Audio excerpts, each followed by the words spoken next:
To kill each other. For most of human history, battles were fought by groups clashing and fighting in hand-to-hand combat. Then, something changed. A new invention which, when lit, could react with tremendous force. We know it's gunpowder. Deal with it. Yeah, gunpowder was the invention. From its journey from China to the rest of the world, gunpowder weapons evolved to become the dominant and only force on the battlefield. Cannons destroyed armies, guns destroyed cavalry, bombs wiped out entire cities. The way people kill each other would never be the same. What a time to be alive. So, as is tradition, this raises an interesting question. What if in an alternate timeline, gunpowder never existed? It's simply removed from ever being invented. First, as usual, some context. Where did gunpowder come from? China. It was invented by Taoist monks in the 9th century. The most accepted theory is they were attempting to make a potion for everlasting life, and in the process burnt down their house. But from the ash heap, the monks in China saw they created something special. In the grim darkness of the 9th century, there is only war. And the Chinese had been fighting off Mongol raids ever since China had been created. Gunpowder was immediately utilized against the Mongols in different ways. It wasn't explosive at first, but it sure was flammable, so the first weapons were pretty much flamethrowers.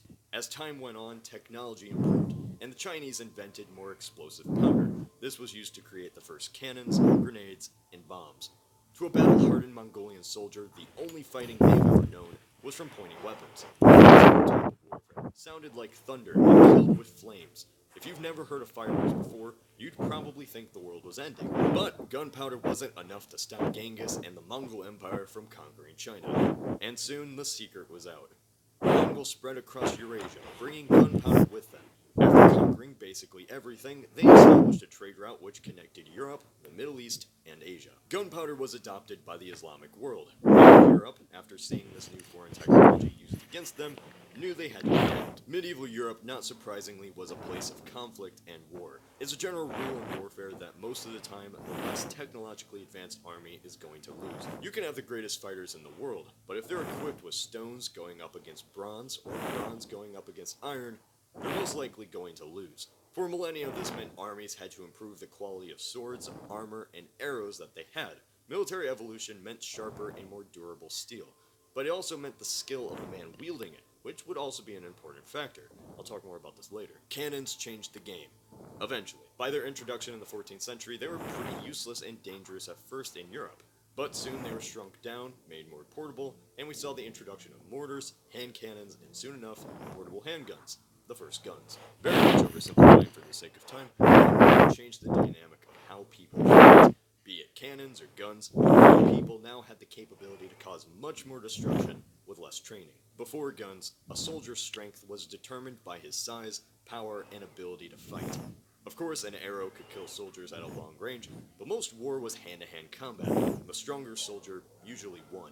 More war means more investment. Guns were improved, until eventually an average soldier was able to wield a firearm instead of a spear. However, the firearm still required a long time to reload. On the battlefield, anything can happen in those few seconds. Sweden solved this problem. A wall of bullets. This new tactic required 2 rows of soldiers, all armed with guns. After the first row shoots, they crouch down, reload as the second above them fires, and in the process the first row gets back up and fires again. This was the musket volley fire tactic. It was a constant flow of gunfire. Gunpowder became an equalizer. With the invention of guns, anyone can become a soldier. Without much training, a man armed with a gun can kill the most skilled warrior on foot, or a knight on horseback. What did Europeans love more than anything? Fighting other Europeans, of course. And so the arms race to fight each other continued. Constant war meant that technology improved. And so Europeans as a collective whole had far better gun technology than even China and the rest of the world. Europeans put cannons onto boats. They used these boats to attack enemy vessels. This would come in handy later down the line. Europe didn't conquer the world with the Industrial Revolution. It was the moment they invested more into guns than everyone else. With better guns, fewer people can have more destructive power. Conquistadors can conquer the Aztec Empire. More colonies are created. More war. More resources to improve military technology, which allowed for more land to conquer, and the cycle continues until you reach the Industrial Revolution. That was the most oversimplified I could go. Now, let's remove all of that. What if gunpowder never existed? Here is one scenario. In this alternate timeline, nobody ever invents gunpowder. Maybe nobody even can, but that's not the point. The point is, this invention, along with the effects it has on history, is completely removed from the timeline. By removing gunpowder from the timeline, you significantly affect every battle or war that gunpowder was ever used in. No surprise. I can't go through each and every battle that would be affected because, one, I don't have the time for that, and two, many battles would just never happen anyway. The point is, the more dependent warfare has on the use of guns, the bigger the change will be in this alternate world. Makes sense? Good. Removing gunpowder has too broad, and I mean Địt con mẹ mày.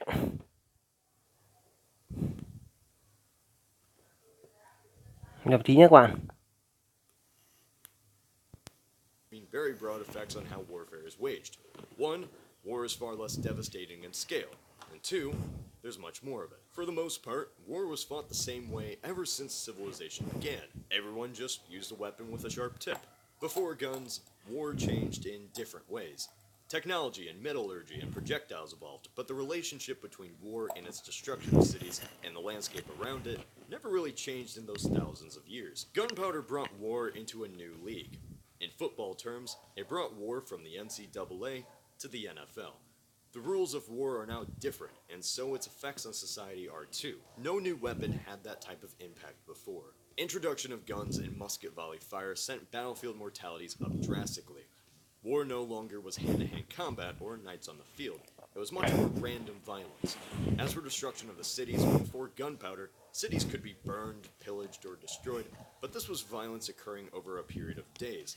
With the invention of gunpowder and the evolution of bombs, by World War I and World War II, people had the ability to devastate entire landscapes and cities in a matter of hours. The killing capacity of man pretty much went up. In this alternate timeline, war is still fought with sharp weapons, armor, and not too different style of war than that of the Renaissance age. Crossbows, armored soldiers, cavalry, all of that still live on the battlefield. Without the devastation of World War I and the sheer brutal slaughter of gun warfare, fighting remains a noble endeavor by the state for multiple reasons. In our timeline, today we're seeing the most peaceful time in human history. Even though there are civil wars, terrorism, and uprisings, compared to the violence of centuries ago, this is the best there ever was. The world wars were only possible because of gunpowder technology. Europe had always had the tradition of fighting in convoluted wars. But with the invention of guns, it shattered the old European aristocracy ideal of a noble war. In this alternate timeline, even up into our alternate 21st century, it's likely war is still thought of as a noble endeavor. Since it's far less costly, there's bound to be more of it. But it's also within the boundaries of a typical battlefield. The cannon made city walls obsolete, which is why today there is no more important structures surrounded by great walls or star forts, as an explosive shell can destroy all that. In this alternate timeline, we would see city walls even up into the 21st century, because why fix what isn't broken? If war is fought by medieval-style fighting, then there's going to be different results. But some events still would occur no matter what. In our timeline, by the 1450s, guns existed, but were really only used for cannons. By this time, the Byzantine Empire was a small enclave surrounded by the now dominant Ottoman Empire. The only thing preventing the fall of the capital, the Great Walls of Constantinople. The Ottomans had imported an invention used in Europe since the beginning of the 1400s, the Dardanelle gun. This cannon was able to tear a hole through Constantinople's wall, and the city fell. In this alternate timeline, even without this cannon, Constantinople may hold out for a few more decades, but it still would have fell to the Turks. In this alternate timeline, what changes the most is the relationship between Europe and the rest of the world. In our timeline, the last 5 centuries have been pretty good for Europe. It went from a continent on the same basic technological level as the Middle East or East Asia to the center of the industrial world. Even before the Industrial Revolution, Europeans had colonies on the African coast, India, and the Americas.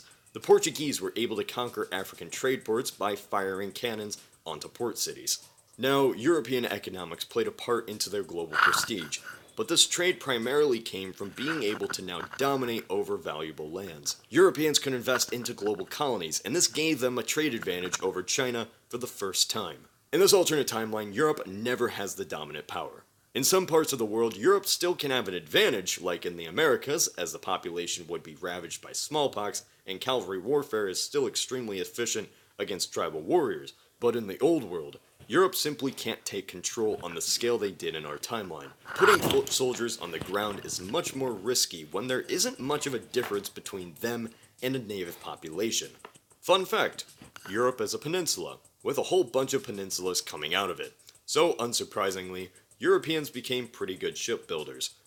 In our timeline, attaching cannons to ships allowed Europe to conquer any coastal areas they wanted. Without gunpowder, this doesn't happen. Naval warfare before cannons was literally ramming your ship into the enemy and storming their ship with swords and arrows, so that stays the same in this alternate timeline. Without gunboats, Europeans never impressed the Japanese with their technology, and so Japan remains a samurai-style society for the time being. China never deals with the spheres of European influence like in our timeline, and so China remains a much more prominent player in global politics. As for the Americas, even with smallpox ravaging the native population, it's extremely difficult to fight and establish colonies in the New World.